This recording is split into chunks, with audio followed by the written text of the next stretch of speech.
let's take a look at the examples for chapter 6. Let's look at the true and false questions that we have. Continuous random variables can take on values between whole integers that contain decimal points. This is true. For continuous distributions, the probability that x is less than or equal to a value is the same as the probability that x is less than that value. That's also true, since the probability of x to be equal to a specific value is 0. The exponential probability distribution is a discrete distribution that is often used to describe the time between customer arrivals. That is false. It's not discrete, it is continuous.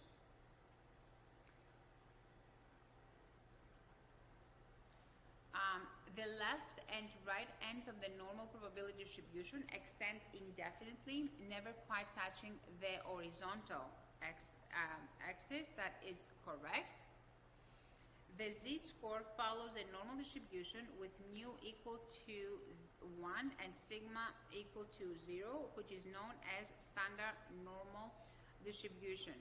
It's actually the other way around, so this is false.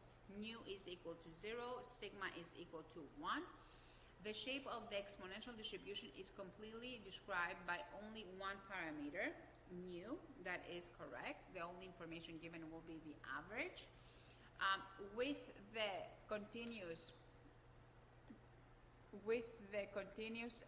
uniform probability distribution, the probability of any interval in the distribution is equal to any other interval with the same width. That is correct. That is correct.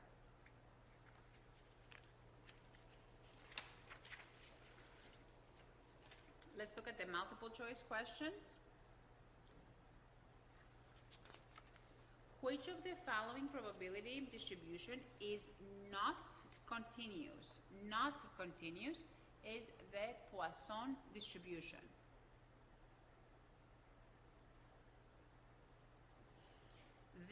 What probability distribution is bell-shaped and symmetrical? This would be the normal distribution.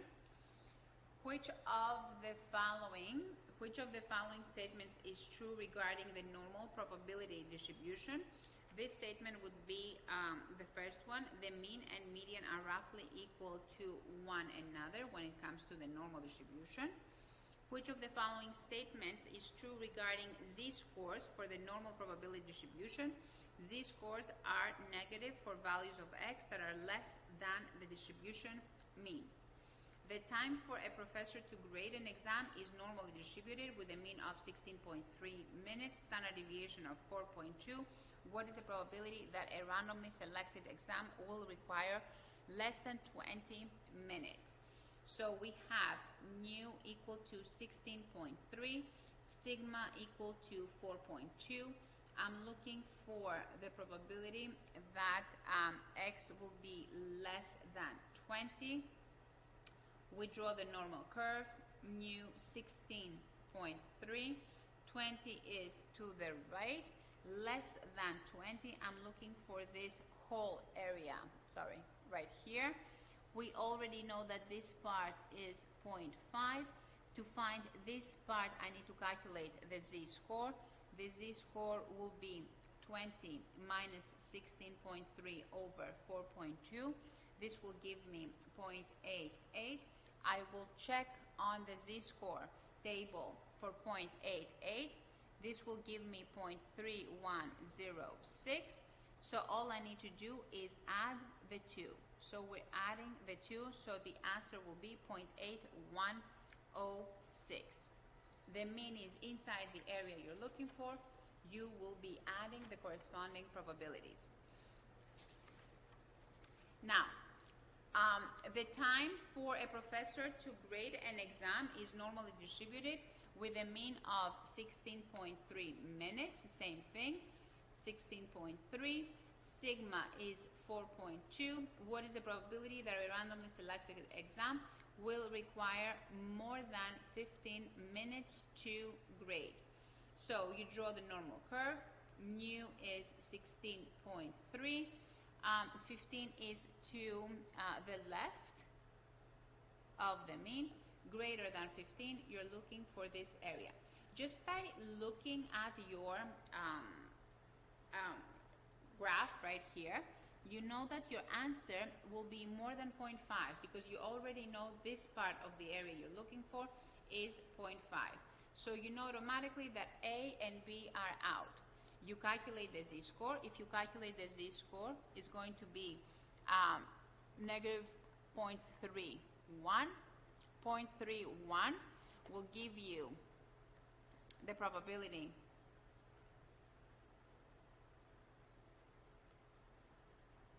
of 0.1217. So all you need to do is add them, and the correct answer will be D. For the next one, Bob's golf score follows the normal distribution with mu equal to 92.1, standard deviation equal to 3.8. What is the probability that the next score will be more than 90? More than 90, we do our graph. Mu is 92.1. 90 is to the left of the mean. Greater than 90 is this area. Once again, we expect an answer higher than 0.5. We calculate the z-score. 90 minus 92.1 over 3.8. This is going to be 0.53. 0.53, let me look at the table. I will just do the 90 minus 92.1 divided by 3.8, negative 0.55.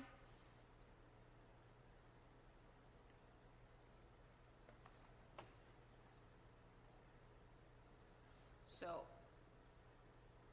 negative 0.55 right here. So this area over here will be 0.2088. So we add them and the correct answer will be C.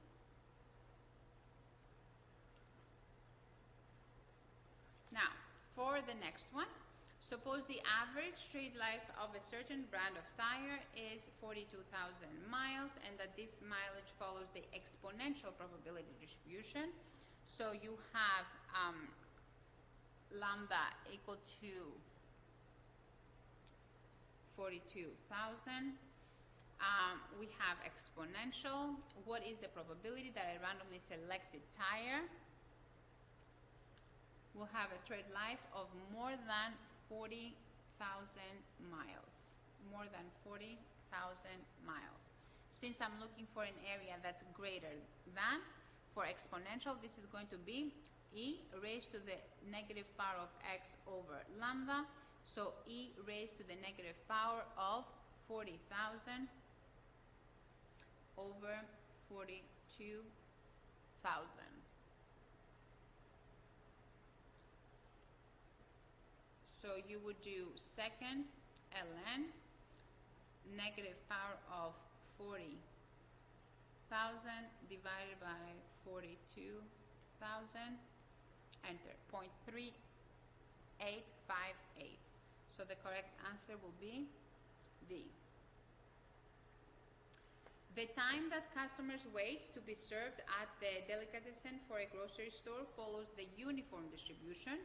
So you have a uniform distribution between 0 and 7. What is the probability that a randomly selected customer will wait less than 2? So you're looking for this area right here. Less than 2 means that you will do 2 minus 0 over 7 minus 0. So this is going to be 0.2857. So the correct answer will be B.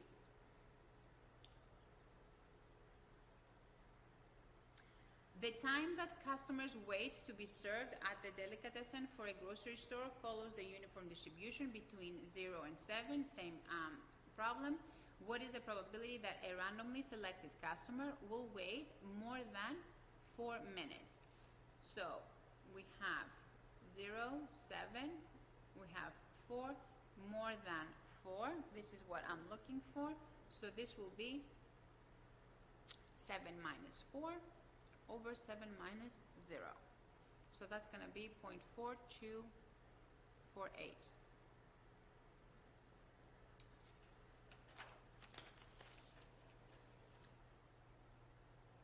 For the first problem,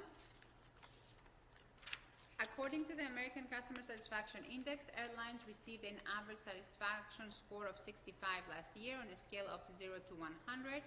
Assume that this satisfaction score is normally distributed with a standard deviation of 13.5, average 65, standard deviation 13.5. I'm looking for the probability that X is less than 45, so I'm looking for this area. If you calculate the z-score, this is going to be 45 minus 65 over 13.5. This is going to be negative 1.48 since the value is to the left of the mean. If since I'm looking for a tail, you will check this z-score to your table. You're going to take the absolute value, 1.48. 1.48 will give you this area to be 0.4306. You're looking for this area, you will subtract it from 0.5. So your answer will be 0.0694.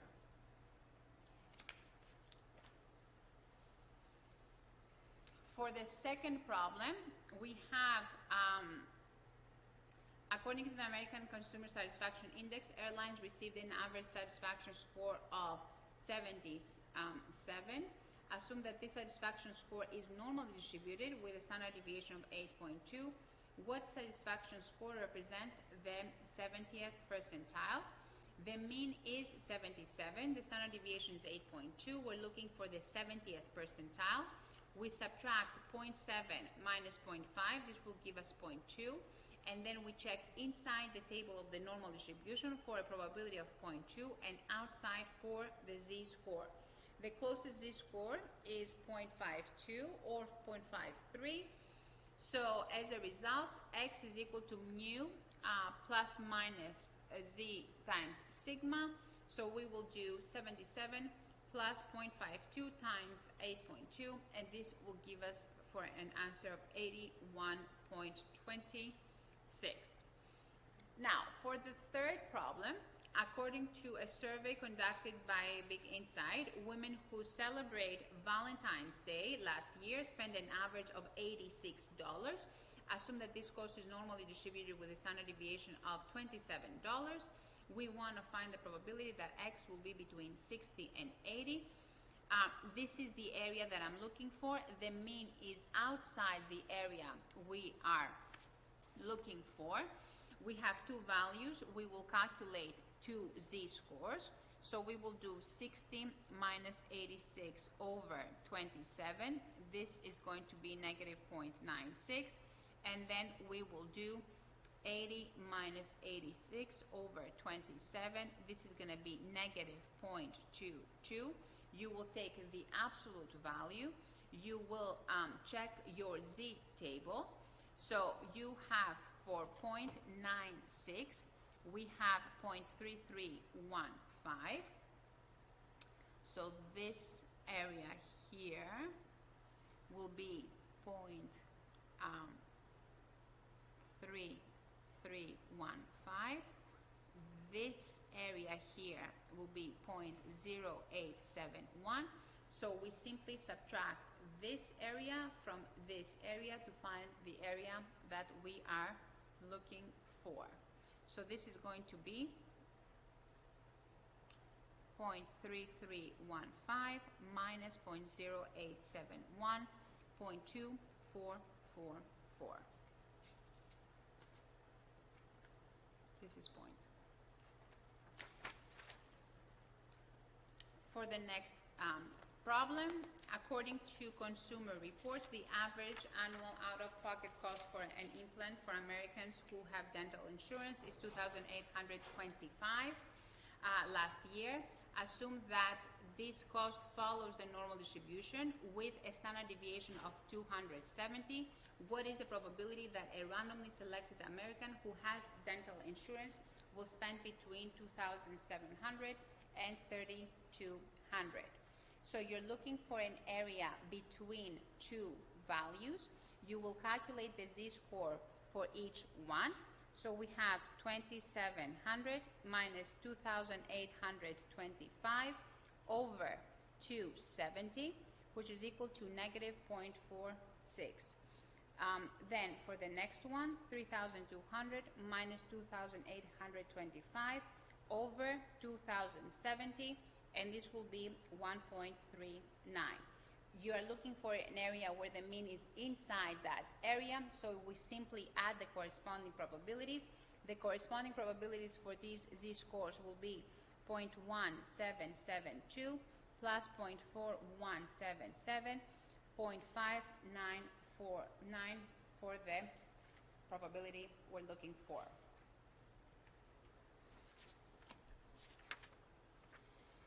For problem number 5, we have exponential function with lambda 5.7. We want to calculate the probability that x is less than 8. Therefore, we will do 1 minus e to the negative power of x over lambda, 1 minus e to the negative power of 8 over 5.7. This will be 0.7543. So let me show it to you one more time with your graphing calculator. 1 minus second ln raised to, 1 minus second ln raised to the negative power of 8 over 5.7, and your answer will be 0.7543. For the next one, we have lambda equals to 500. We want to find the probability where x is greater than 400. In exponential, whenever you're looking for an area greater than, all you need to do is simply calculate e raised to the negative power of x over lambda, which in this case is e raised to the negative power of 400 over 500, and this is going to be 0.4493. And the last two problems for uniform distribution. We have uniform distribution with alpha 25, b 50. We want to calculate the probability that x is between 30 and 37. So we have, we will have to take 37 minus 30, the area that we're looking for, over 50 minus 25 to find the probability, which is going to be 0.28.